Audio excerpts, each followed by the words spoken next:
Thanks for clicking. We had a big week in China news this week as the 20th Party Congress and President Xi's election for a third term as president overshadowed all other news coming from the Communist Party state. In fact, the 20th Party Congress was basically the only news coming out of China this week, as Beijing unexpectedly delayed any release of GDP or real estate data during the Congress. You got nothing coming to you. While the delayed release of the data does not bode well for the already shaky confidence in the Chinese economy or Xi's handling thereof, all priorities are taking a back seat to the 20th Party Congress and President Xi's election to a third term. So what I want to do today is go over President Xi's speech where he outlined China's priorities over the next 5 years, including zero COVID in Taiwan, look at China's decision to delay the release of its real estate and economic data until after the Congress, and then discuss some implications for the future. Once the 20th Party Congress ends, President Xi will be starting his third term with a major real estate crisis on his hands, combined with persistent economic and geopolitical problems. We'll continue to monitor China's economic development and its real estate crisis on this channel every Friday. Click like and subscribe if you want to get those updates, but for now, let's get into this Congress.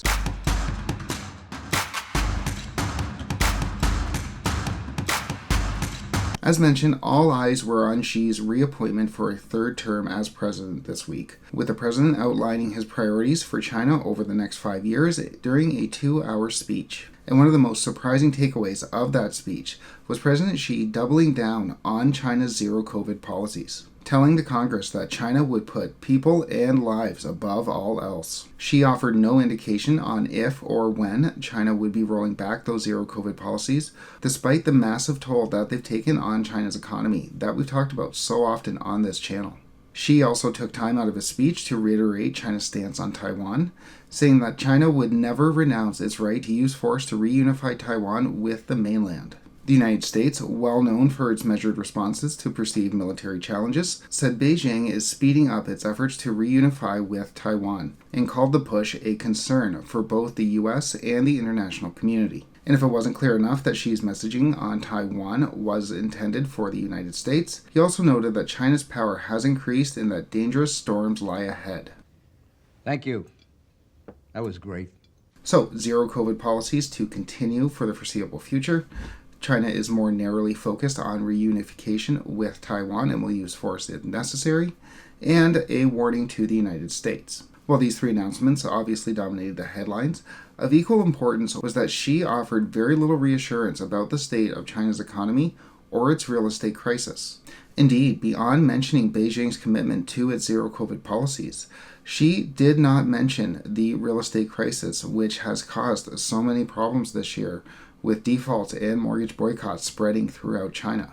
Given that many have been arguing that the only way out of this property crisis is for the government to intervene and intervene heavily with bailouts, were said bailouts to be in the offing, you would have thought that Xi would have mentioned them, or at least hinted at them, and he didn't. So, the key takeaways from this speech: China will be continuing the zero COVID measures which have ravaged its economy.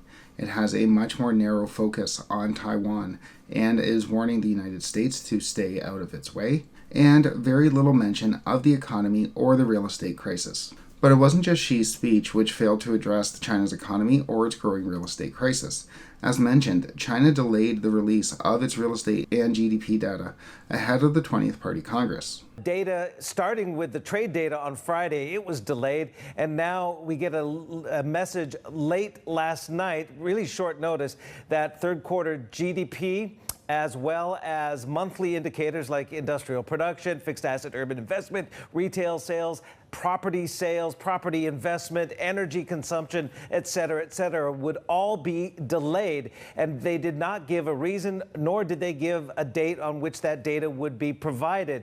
With China and its real estate market being plagued by questions over transparency, always really, but especially for the past year as China's real estate crisis has unfolded, the failure to release the GDP and real estate data ahead of this Congress only increases investors' fears about the data coming out of China. Jeremy Stevens, chief China economist at Standard Bank, saying, you know what, it's not a good look for China. So yeah, this doesn't look good at all for China. Both President Xi's failure to mention the economy, which has been under major strain this year as a result of the real estate crisis and China's zero COVID policies, and China's failure to release its GDP data ahead of the Congress, which will only further investors and the international community's worries over the transparency of the data coming out of China. So all in all, coming from this 20th Party Congress, Xi obviously wanted us to know that the zero COVID policies will be continuing. They do have a renewed focus on Taiwan. China is more outward looking and is warning the United States to stay out of its backyard.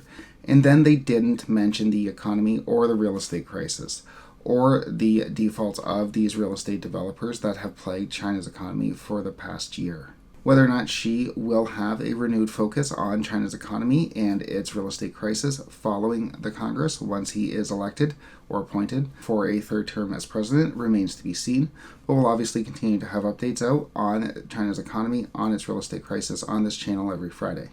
Click like and subscribe if you want to get those updates, but for now, thanks so much for watching.